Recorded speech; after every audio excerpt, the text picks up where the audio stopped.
Welcome, everyone. I'm going to get things started. My name is Maya. I work for the Maine Aquaculture Innovation Center. And thank you so much for coming to the June edition of our monthly webinar series. This month, we are very excited to be hosting Kohl Kanwit from the Department of Marine Resources. She's the Director of Public Health and Aquaculture there. And she will be talking about Vibrio in oysters and the importance of monitoring it. So before we get started on that, I do just want to mention the next webinar series event that will happen in July. So that will be on July 19th, same time, same place, virtually. And it will be with Christian Braden from the Maine Aquaculture Association talking about aquaculture business and business management. So if you're a farmer interested in that, definitely recommend you come to that webinar. But today we are here to talk with Kohl.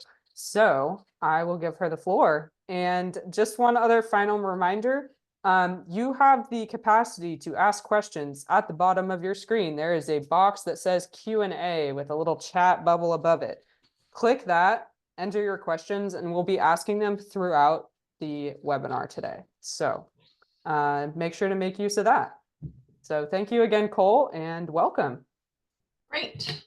Thank you for having me. I'm really happy to be here to talk about Vibrio today. I'll preface the presentation by saying that I am trained as fisheries biologist and now doing management.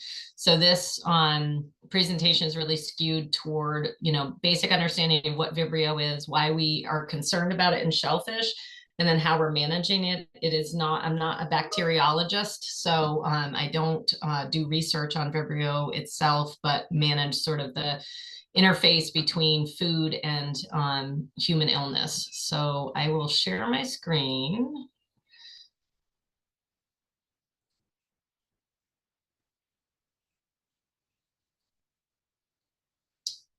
And start from the beginning.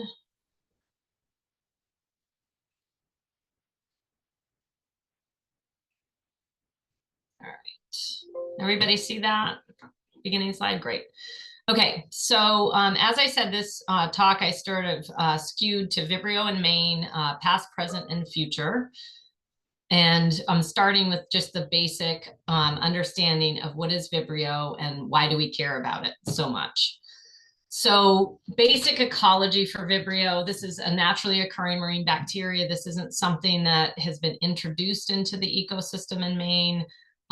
It occurs here. It's probably Vibrio species. There's many, many species. They're probably ubiquitous to the coast. There are several species that do cause illness that we sort of are more focused on than others. But Vibrios are here. They've been here for a long time, and the numbers of Vibrio, the species of Vibrio, and their distribution are affected by a number of things: temperature, salinity, turbidity, dissolved oxygen, phosphorus, and nitrogen. All of those things can affect the occurrence of Vibrio. But temperature is really the dominant among these factors when it comes to managing the concern for bivalve shellfish and Vibrio in human consumption. Their preferred temperature range is between 19 and 32 degrees Celsius, so 66 to 90. And as people are well aware, we definitely have temperatures in Maine in that range, water temperature range. So the higher the temperatures, the more that enhances growth and potentially the growth of species that we know can cause illnesses or be virulent. So Vibrio bacteria love estuaries. So there is warm water in these estuaries. They're often shallow. They warm up quicker than other bodies of water. Maine is kind of known for cold offshore waters, and that's true on peninsulas and sort of the bold coast. But there's a lot of peninsulas in Maine, and up in the top of those peninsulas, we have tons of estuaries where there's warm brackish water, and there are many, many places in Maine where the water will reach or exceed 80 degrees in the summertime when it's quite warm. Or think about areas in Maine where the tide goes out for, you know, sometimes 3/4 of a mile, and then the water comes back in, and those mud flats that sat out in the sun while the tide was out, they heat up, and then the water comes back in and it warms the water pretty quickly. So we can have very warm waters here in Maine in the summertime. And I think it's important to sort of like dispel the myth that Maine doesn't have issues with Vibrio because our water is too cold. We have a variety of ecosystems, so it is a factor here. So the reason that we care about Vibrio is because we're dealing with filter feeders and we eat them raw. And that sort of, the fact that we're eating filter feeders, and I'll show a video in a second, it means that, you know, these shellfish, these bivalve shellfish, they're feeding on all types of things that are in the water column. They'll feed on plankton and bacteria and viruses. And then we take those shellfish, those bivalve shellfish like mussels, clams, and oysters, and we eat them whole. So you're eating the whole animal, unlike, say, a lobster, where you only eat the actual meat. You're not eating the entire lobster. So you eat the whole animal, and then often we eat them raw, especially in the case of oysters. So there is no sort of preventative step where cooking would kill bacteria. So there are a bunch of factors there on why this is a unique situation with bivalve shellfish and why we are concerned about this. So this little video I'm going to show here, this was made by the Washington Department of Health, Washington State. And I love this little demonstration video because they set up 4 tanks of water. And in each treatment, they have just the regular seawater, so you can see how clear the water was when they started the experiment. And then they have seawater and 20 mussels that they add, and seawater and 40 mussels, and then seawater with algae only. So you'll see they add the algae to these, this is a time-lapse video. You'll see that they add algae to these tanks. So tank 1 is algae and no shellfish. So tanks 2 and 3 are the ones with algae and shellfish. And the 4th tank is just to remember how clear the water was when you started. And so you can watch over time, the time lapse is pretty quick. And you'll see, obviously, tank 3 will clean up the quickest because it has 40 mussels in it. And mussels pump at about 12 gallons a day. I don't know what that is in liters, sorry. Oysters pump at some estimates are around 50 gallons a day. So these guys are like just water cleaning machines. And that's why they're very effective in improving water quality. So you can see in tank 3, those 40 mussels have already cleared a lot of the algae out of the tank after just an hour. And I think short of 2 hours, you can't tell the difference in tank 3 between the no treatment, the no algae. They've cleaned it almost all out. So all that green algae that was in that tank 3, and also 2, it's just a little slower because there's half the mussels. All the green algae that was in that tank is now in those shellfish. And so when you eat those shellfish, all of that algae or whatever else was included in it goes into the people who are consuming it. So that's why we take special care with bivalve shellfish. So I borrowed these slides from, we worked very closely with the Department of Health and Human Services, the Maine Center for Disease Control. And they gave a co-presentation with us at the Fishermen's Forum this spring. And these are slides that the head of the food safety group for the state created.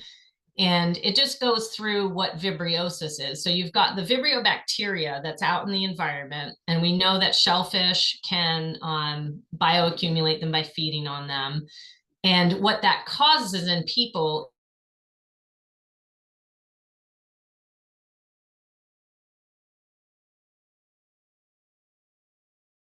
stomach cramping, nausea, vomiting, and fever, which sounds like a lot of other types of food illness that you might get too. And the symptoms usually occur within 24 hours and they can last about 3 days. And that's for people who are pretty overall relatively healthy. People who who have weakened immune systems can get severe illness. And the times in Maine, when we've seen illnesses that are reported, vibriosis cases that are reported that become quite serious and have even resulted in a couple of deaths, the people were either on dialysis or being treated with chemotherapy or something like that, where they really had a compromised immune system. There are warnings on all menus. There's legally required to be a warning on menus where restaurants sell raw food because the risk is heightened when you eat raw food. You don't have that cooking step to kill bacteria that can then make you sick.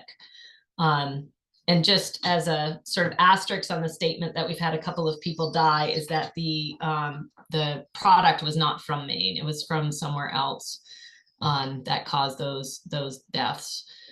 So the common exposures when people get vibriosis, there are two primary ways that they get it. They either have eaten raw or undercooked seafood, or they've had wound contact with seawater. People don't think about that too much up here, but we do see it every year that folks who maybe cut themselves, before they went swimming, or maybe you cut yourself on a shell or something like that when you're at the beach, you can get Vibrio bacteria into those wounds. And because it's an open wound, the bacteria can get into the wound and cause a larger problem. So when people cut themselves and then expose their skin to marine waters, they have to be careful.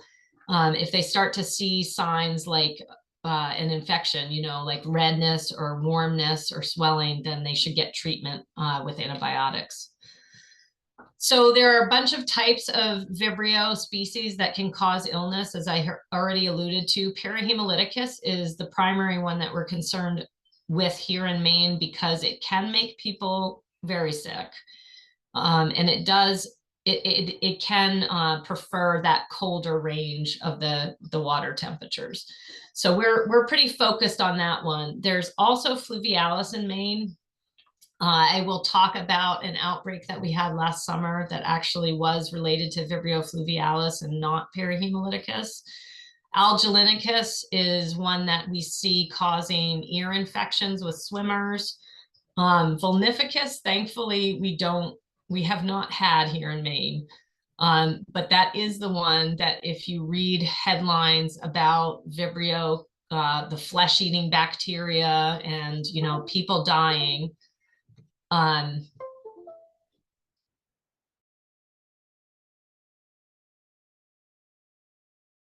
guys still have me? My computer just completely blacked out. Oh dear. So as I was saying, different types of Vibrio, and I was saying vulnificus, that's the headline one where people talk about flesh-eating bacteria and people die. That's mostly down in the Gulf of Mexico. But there have been cases last year, which made a lot of headlines in New York and Connecticut. I don't remember the numbers, so I don't want to say anything that's not accurate, but most of the deaths that occurred in those instances were actually wound infections and not related to shellfish consumption. I think there were only 2 of those deaths that were related to shellfish consumption. So not to minimize the shellfish consumption part of it, but the wound infection piece is important. And I know that a lot of shellfish folks get pretty frustrated that shellfish get demonized as, something that might kill you, and the other risks aren't really talked about very much in the public. Cholera is not something that we see here. That is also a more freshwater to brackish water.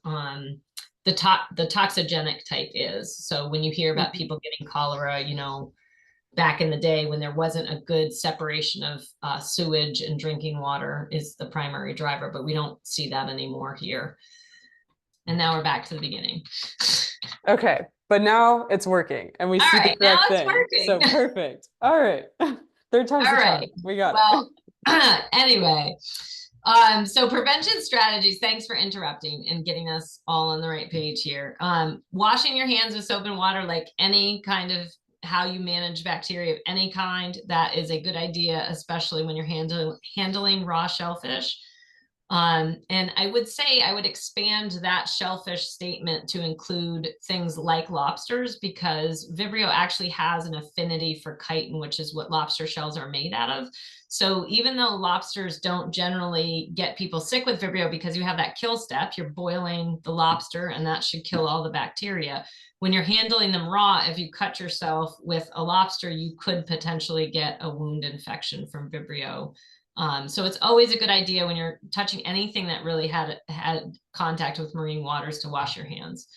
Avoid contaminating cooked shellfish with raw shellfish. Again, same thing. If you cook lobsters and then you're going to have oysters, make sure the raw oysters don't get on the cooked lobsters.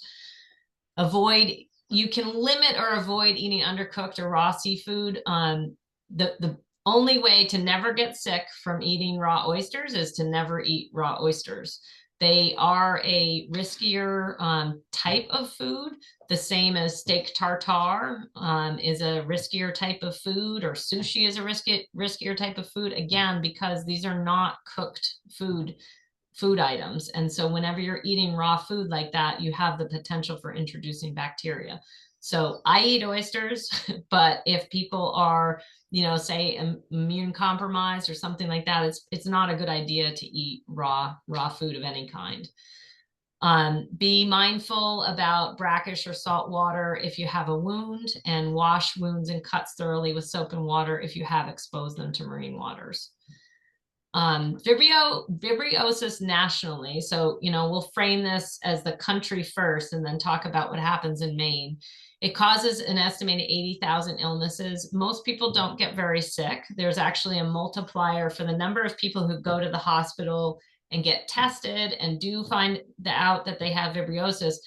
There's a multiplier because so many people just get that nausea, maybe a little diarrhea or something. They don't go to the doctor or to the hospital. And so for every reported case that ends up in the hospital, they multiply it by a certain number to get that estimate of 80,000. And there are an estimated 100 deaths in the whole United States every year. Most infections occur from May through October, which is logical because this is definitely driven by water and air temperatures.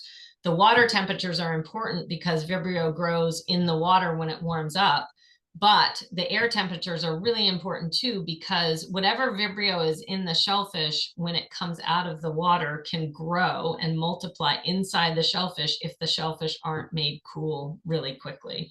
And that's where our controls focus, and we'll talk about that in a second. So outbreaks in the past have been tied to fresh crab meat, oysters, and other shellfish. So the crab meat, may seem like a surprise because that's cooked, but there was probably some type of cross-contamination issue. And we have had many Vibrio illnesses in Maine that was related to lobster meat, but there was a cross-contamination step that caused those illnesses. So vibriosis in Maine now specifically, it's relatively rare in Maine. The 5-year median was about 12 cases per year. So it's not a huge public health crisis or anything like that. Epidemiologists in Maine investigate every reported case of vibriosis in Maine. And so epidemiologists are people who are trained to make relationships between the types of food people might have eaten and what maybe made them sick. So these epidemiologists, they interview people who got sick. They ask them for like a 7-day food history, and they collect all of that information, ask them if they've been swimming, have they traveled, what their other health status is.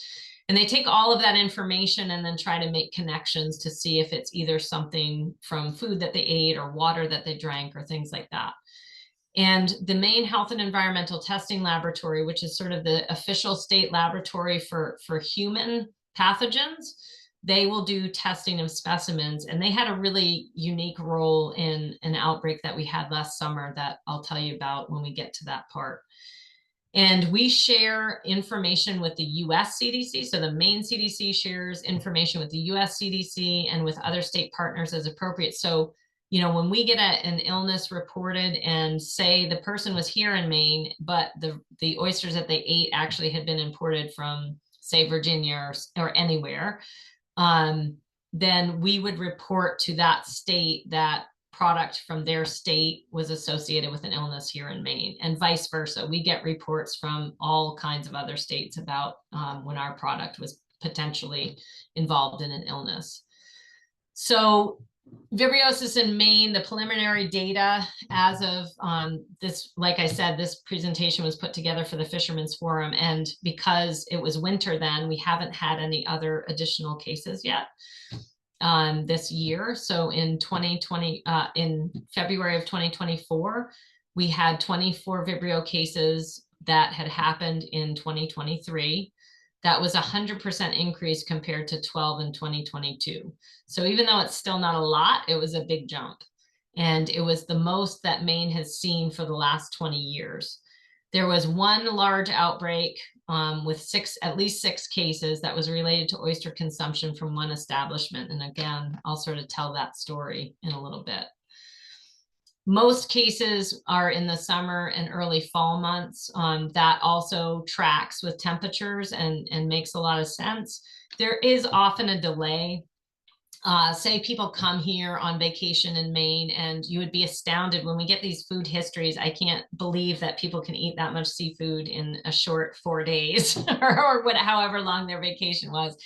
But some people eat a lot of seafood, so they come on vacation, they eat a whole bunch of seafood while they're here in Maine, and then they go home, and that incubation period, you know, can take a little while. It may be a few days, several days before they get sick, another couple of days before they decide to go to the hospital. Then that state where they live, you know, it might be Indiana, and you know, they go through the process there, and it may take a few weeks for Indiana to let us know that there was an illness or something like that. So there's a little bit of a delay in getting illnesses reported, but states have really done a lot of work in the last 5 to 10 years to get Vibrio illness reporting to be a lot faster so that people can react. And if it is associated with shellfish from a certain area, the state that is growing those oysters or whatever the case may be can react and try and stop illnesses. So in 2023, I said that outbreak case was related to actually Vibrio fluvialis. We did have some wound infections with Algelinicus, and there were some parahemolyticus cases. Aside from the outbreak, which is 6 people from one event, all the other cases were sporadic illnesses. And that just means like one person on one day from one location, and then, you know, some other time, another person from a different location at another time. Those are just considered sporadic illnesses and not outbreaks. So how do we, I can't see the Q&A anymore. So if there are questions, let me know. So how do we control Vibrio in Maine? The story goes way back to 2016. This is not that long ago, but almost 10 years ago. The Vibrio regulations, what happened to lead up to it in Maine is that the first outbreaks of Vibrio parahemolyticus were in the Pacific Northwest, and those were in the 1990s, but there was nothing really going on in the Northeast at that time. But then in 2013, there were major closures in Connecticut and New York and Massachusetts. And they were just really big closures resulting from outbreaks, and they lasted a really long time. And so the Maine industry, who was aware of what was happening in other states in the Northeast, some of the Maine aquaculture industry that focuses specifically on oysters approached the department about developing some proactive Vibrio regulations. And so the first version of Chapter 115, which is our Vibrio control plan, was implemented in 2016. And this just shows that what had happened with those illnesses in 2013. This is for New England states. So Maine is black. It's the black bar. And you could see like our illnesses were still very low. And these are also, this data is a little bit skewed. Like if you look at the 20 number of Vibrio cases, it might seem a little bit higher than we would have expected in Maine, but it does include sometimes multi-source cases and things like that. The Massachusetts illnesses, that's the darkest gray bar. So they shot way up. New Hampshire is the light gray. They were pretty much on track with Maine, and Connecticut is the white bar. So they also went up by quite a bit. So what the industry knew, and is an important thing to understand, is that if you have a closure for Vibrio perihemolyticus, it's really unlike a lot of other things that we control for in the bivalve shellfish world.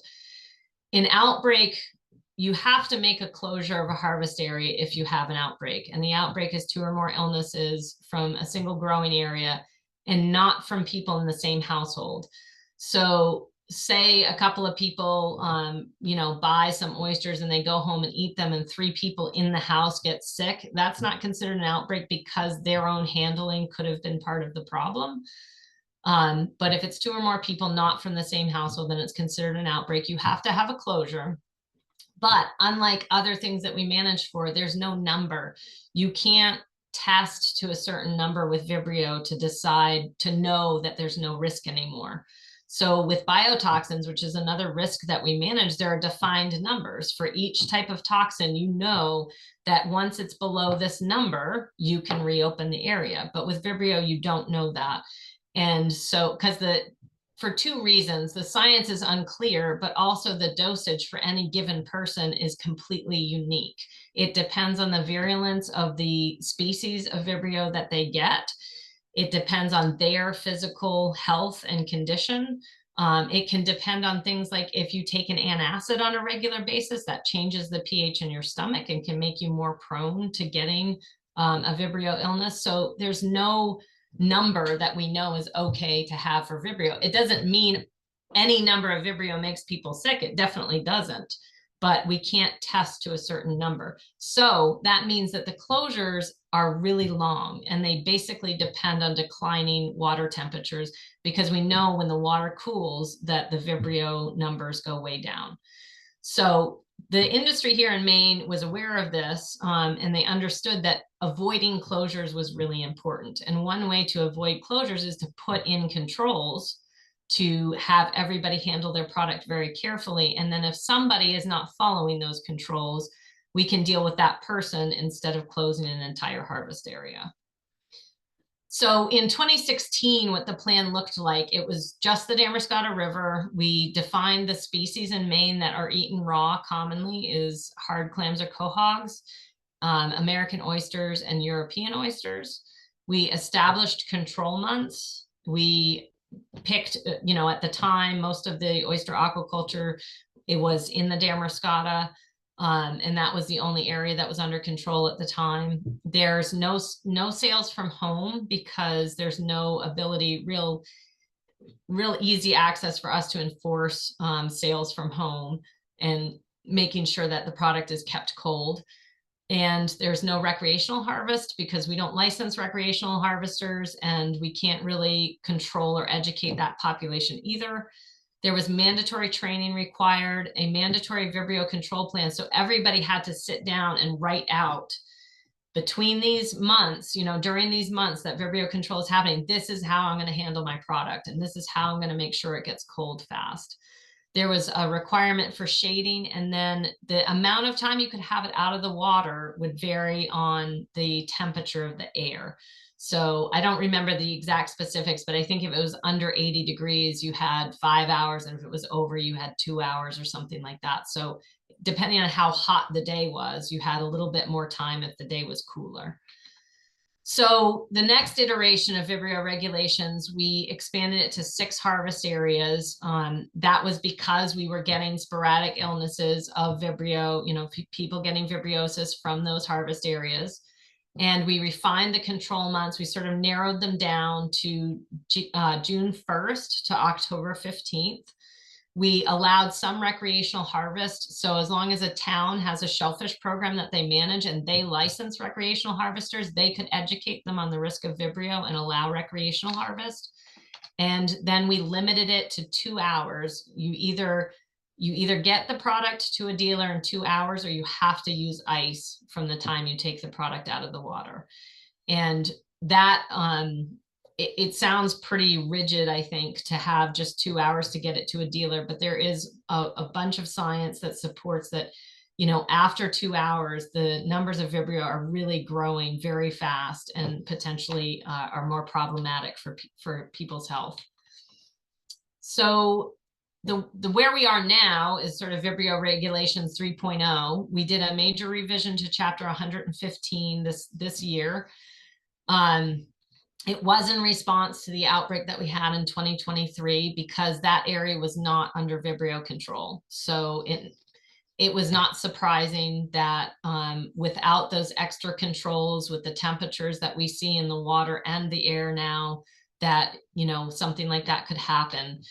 So we had that outbreak in 2023, and we decided to expand Vibrio regulations to the whole state for oysters. It was also because we were getting, like you saw in that chart, increasing numbers of even sporadic illnesses in Maine. And then there's also this increasing popularity of large oyster-centric events like festivals and things like that, where the control of product is more difficult. They're not, they're certainly held to the same standards as everyone else is regarding getting food safely to consumers, but it's harder to manage these big events. And so we decided that everybody really needed to be under Vibrio controls. So we expanded the controls to the whole state, like I said, for American oysters and European oysters. Hard clams had been controlled in all the other areas, but we haven't had illnesses related to hard clams. We limited that one only to the New Meadows lakes. There is a fishery for quahogs in the New Meadows lakes where they don't even harvest in tides. It's a subtidal fishery, so they have very long harvest times. So we left them in place for there, but took it off in other locations. We added controls for retail seafood license holders so that we could have more influence on the retail end and doing inspections when we get illness reports. And we removed the requirement for Vibrio plans. So it didn't matter anymore like what people's special operations are and how they want to try to get things under control in their specific way under temperature control. It's just 2 hours or ice. Those are your only two choices. So we don't need plans anymore because people only have the two choices. So the things that stayed the same in the change is there's still no sales allowed from home. That has been pretty problematic for some aquaculturists, and we are working on a solution to allowing people to get a more flexible retail license in the future. But right now there's no sales from home. There is still mandatory training. There's still 2 hours to the dealer or mandatory ice. There's still shading required. Sales from leases are still allowed. So if somebody comes up to your lease, say kayaks up to a lease, the aquaculturists can still sell them product. It's coming directly from the water, and hopefully the people are able to manage it in a way that keeps it safe. This is primarily a thing that's used by aquaculturists when they're doing tours and things like that. Resubmergence is still allowed. That's something that only aquaculturists can do. So they can take their product out, they can sort and cull and clean them, repackage them in ways that they want, like 100 count bags or whatever, and then put them back into the water for a certain amount of time, depending on how long they were exposed, to basically bring the oysters back to equilibrium with the environment. Because once they go back in the water, they'll open back up and start feeding and excreting, and they'll lower those Vibrio levels that maybe they accumulated while they were being handled to be sorted and packed and whatever. That's something only aquaculturists can do, though, because it's an activity on their lease site. It's not something wild harvesters can do. So how harvesters can comply with the either, depending on where you are, if you were in the Damascotta, you've been doing this for a long time, but for people in new areas, really an ice slurry is the best way to get the product cool. And what we're aiming for is getting the product to 50 degrees as fast as possible, because Vibrio doesn't really grow at 50 degrees. So when the oyster is there, in the environment, and it's, like I said, it's in the water, it's feeding, but it's also excreting. It's kind of at equilibrium, it's, you take it you harvest it and take it out of the water, the shells close up. And what happens is if you don't get it cool really fast after that stage, then the bacteria, you know, it might be 100 bacteria in it, 10 bacteria, who knows? But the oyster, if you put it out in ambient air temperature, say it's 90 degrees, in an hour, the bacteria is already doubled. And so you've taken something that was potentially safe, you know, low levels of bacteria that our gastric system can handle and manage most of the time, and made it much higher, the population much higher inside the oyster, and potentially made it into a problem. So that's really the objective. Like, the one thing that we try to get people to remember is 50 degrees as fast as possible. And ice slurries can get product to 50 degrees within 12 minutes, from 75 to 50. So if your oysters are coming out of the water at 75, which is probably on the higher end, I would think, of a lot of Maine growing areas, but you can get it from 75 to 50 within 12 minutes if you really focus on getting your ice slurry just right. And what an ice slurry is basically it's taking ice that you get from some kind of potable source. You know, you don't want nasty ice. You got to use ice from a potable source, and you put it into seawater. So you can, if you're harvesting from an area that's open, which is the only thing that people should be doing, you use some of that growing area water, you put the potable ice in it, and then you submerge the oysters of the product. You could do it with quahogs too. And within 12 minutes, and some people have reported even less, you can get them down to 50 degrees, and that stops the bacteria growth. So you've taken something that's coming out of the water, probably quite safe, and within 12 minutes, you're keeping it safe. So it's really important to do that. And I think science has shown that the ice slurries are really the most effective way to do that. Direct icing, which is just like, okay, you take your cooler, you put ice on the bottom, you put a layer of oysters, you put ice and another layer of oysters and another layer of ice.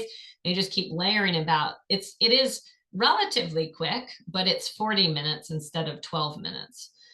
So you may have had some growth there, and it definitely depends on how good your layering is. You really have to space it out and have a lot of ice around the product, and you need to use a lot of ice. And I think that is one limiting factor for a lot of people, is that the availability of potable ice is somewhat limited in Maine and not well distributed. So ice slurries are a great way to go. Often questions come up about what happens to the product if you chill it too fast. You know, does it cut down on shelf life? And I think that's something we haven't experimented with. All I have is anecdotal information from people who have been working on this for a while on their farms or with their product, and it generally doesn't, especially with oysters, it doesn't seem to impact them too much. I think quahogs potentially are a little bit more sensitive, and it may shorten some shelf life, but you can experiment with it. You know, for the people who are harvesting and need to use these methods to get their product cold quickly, you can experiment with it. You know, get a thermometer and play with the amounts of ice that you put in the water, play with the size of the container, and figure out how long it's taking you to get your product to that 50-degree mark. You have two hours to get it to the dealer. So you want to aim for making sure whatever your system is to trying to get it less than, you know, below 50 before the 2-hour mark for sure, because that's when things really shoot off. So again, aquaculturists can resubmerge, but just be cautious when you put them back in the water. Make sure that you're not taking, like, say, a lobster crate and stuffing it full of oysters and then putting it back in the water, because the oysters in the middle of that big pile that you've stuffed into the crate, they're not going to be able to open. You know, they have only so much strength to be able to open their shell, and they can't push 20 pounds of oysters that are above them off them to open up and feed. So you really want to make sure that you don't overcrowd them, you leave them spaced out, plenty of space so that they can purge. And I think aquaculturists probably have that down to a science, because they also can't grow if they're not feeding. So whatever you do to maximize your growth rates and things like that, and make sure you have happy oysters, you want to do in the resubmergence process as well. And that is the presentation that I had prepared. So I'm happy to answer any questions or go into any part of it more if people want.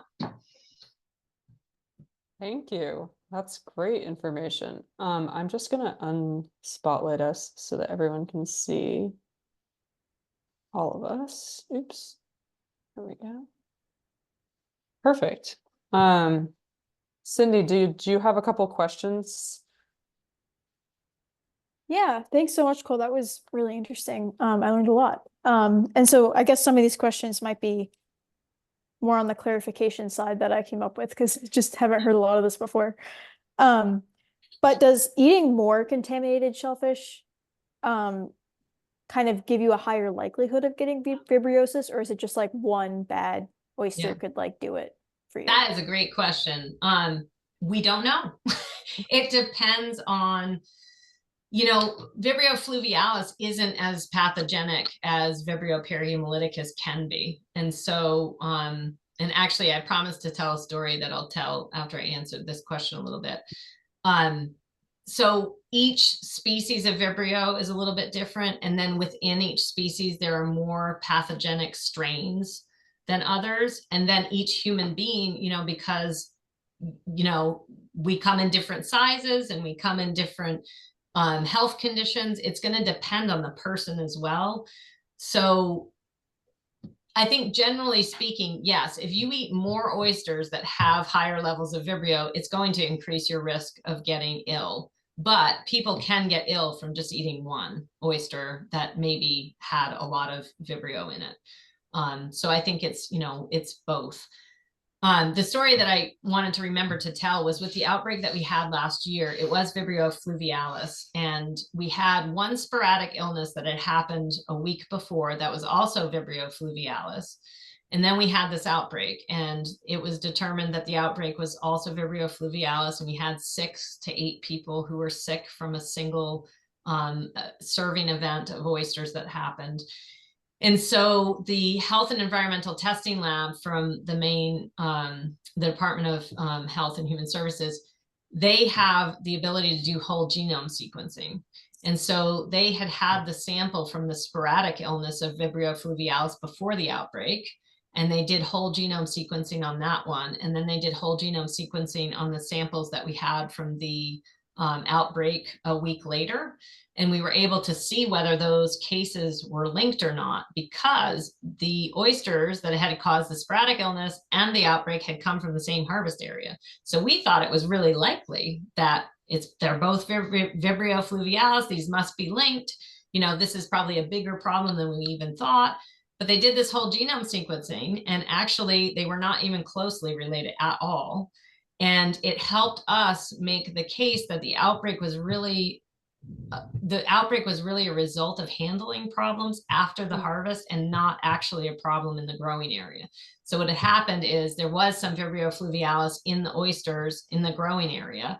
And when people harvested them, then there was time and temperature abuse. They didn't get cooled quick enough. They didn't get handled properly. And so by the time they were making it to the consumer, they had tons of opportunity to develop very high bacteria levels.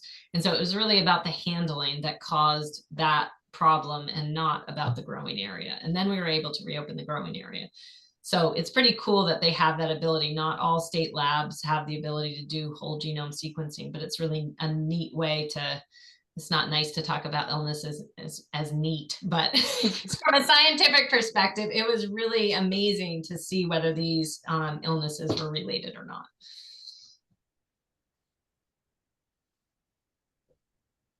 Great, thank you. We've had a couple questions come up in the chat.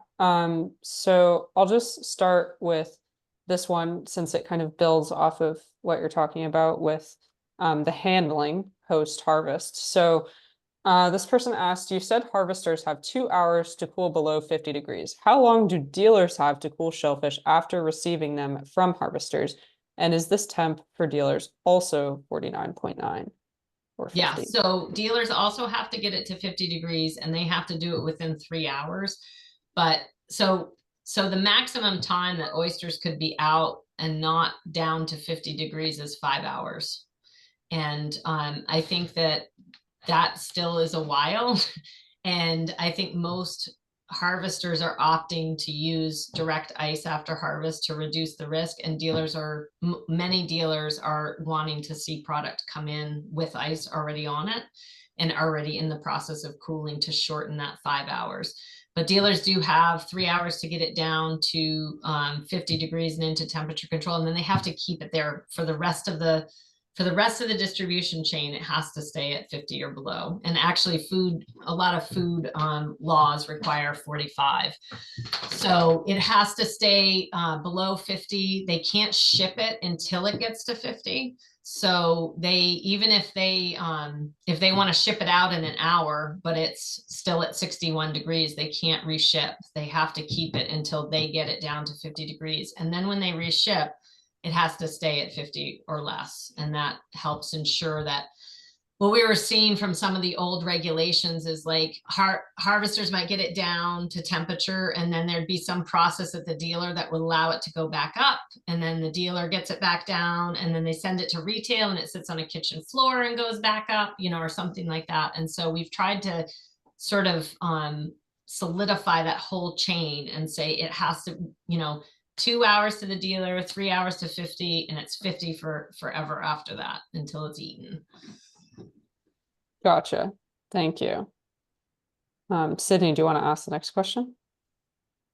Sure. So we have one person who's wondering if you've had any feedback or resistance from growers about the new regulations, if that's been kind of an issue or if things have been going pretty well.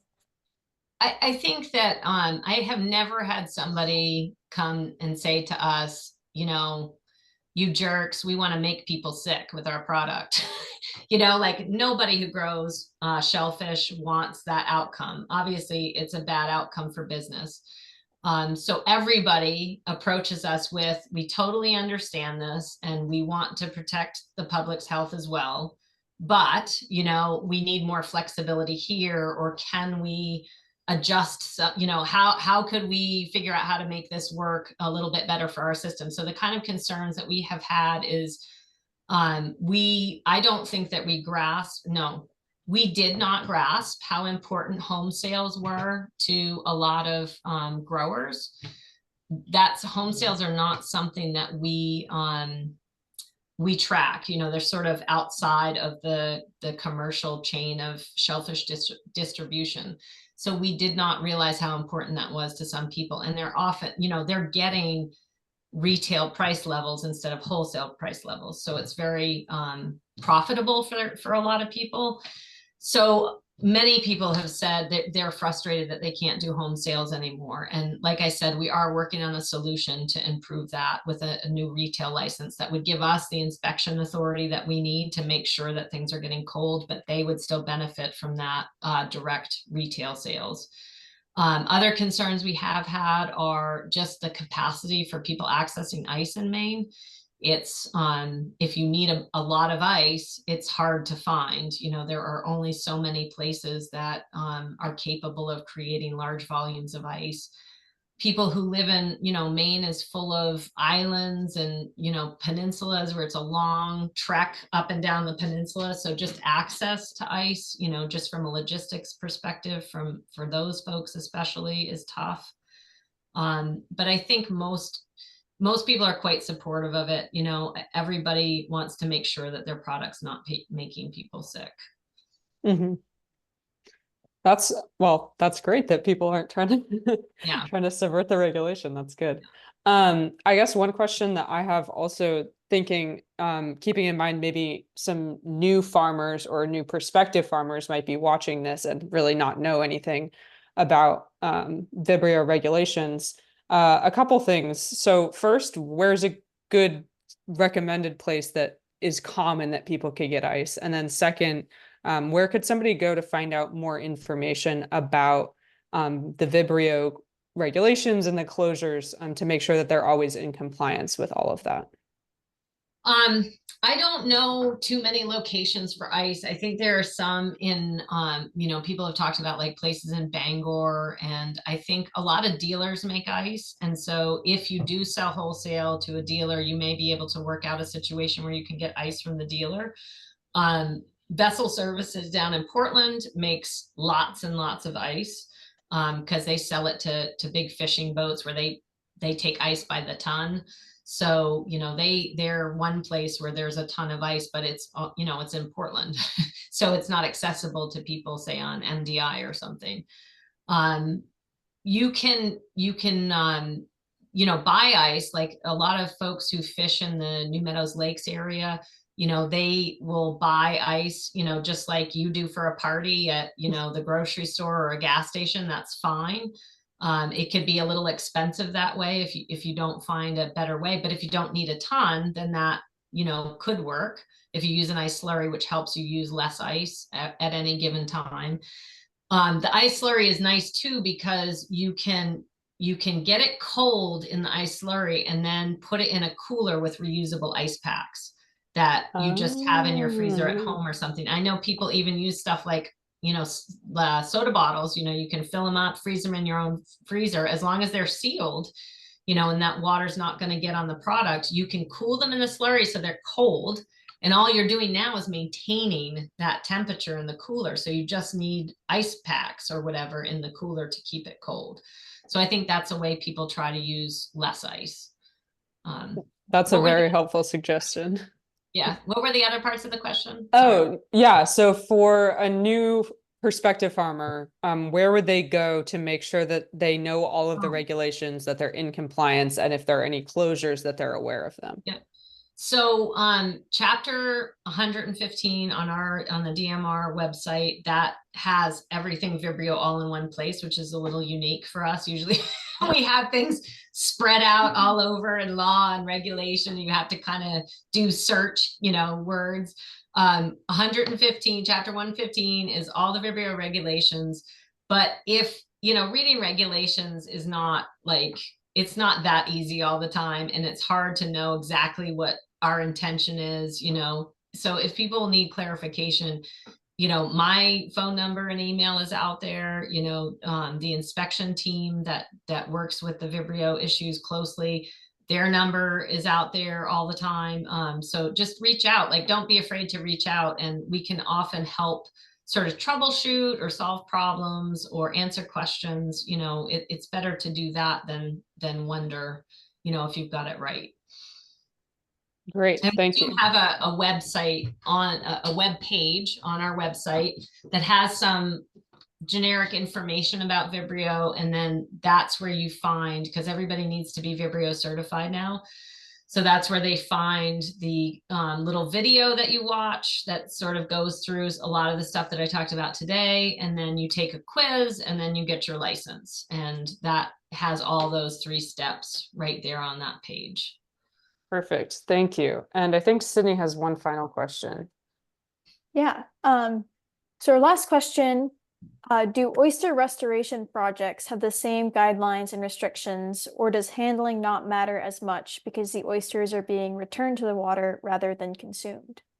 That's a really good question. So we do not have a separate system for oyster restoration currently in the state. So right now you can't even if you're doing restoration work, there are no separate regulations for you. So, you know, the Vibrio regulations wouldn't apply because they're never bringing it to market, you know, and the Vibrio regulations really only take place as you're taking it out of the water and then you're taking it to market. You know, that's the 2 hours to dealer or mandatory icing. If you're taking product out and doing something with it and then returning it to the water because it's a restoration project, then it's never hitting that cycle where you would have to pay attention to the Vibrio controls. But we don't, because we don't distinguish, you know, you still have to have a lease, you know, an aquaculture lease site to do that type of activity. You would still have to have an aquaculture harvester license if you're going to move product around. You can't do it in prohibited areas. There's just no separate system for restoration projects. All right, awesome. Thank you. Sydney, did you have anything else? Are you good? I'm good. Yeah, thank you. Good. Awesome. Well, we actually are coming up right about now to the end of our time on this webinar, but thank you so much for joining us and for all of this wonderful information. Very helpful. Just to everyone who's still here, this is a recorded webinar, so we will be posting it next week to our YouTube channel, and everyone who signed up for the webinar officially will get an email that it's been posted. And we will make sure to include the Maine DMR fisheries shellfish guide in with that information as well. And that I will send you a link also right now to everyone in the webinar that Kohl just put in the chat. Oh, oops. Sydney, could you maybe send that? It's not working for me right now. Thank you. Yeah, and make sure to come to our July webinar to learn about business and aquaculture business management. So thanks everyone for coming. And thank you to Kohl for being an amazing speaker. Thanks for having me. I appreciate the opportunity. Absolutely.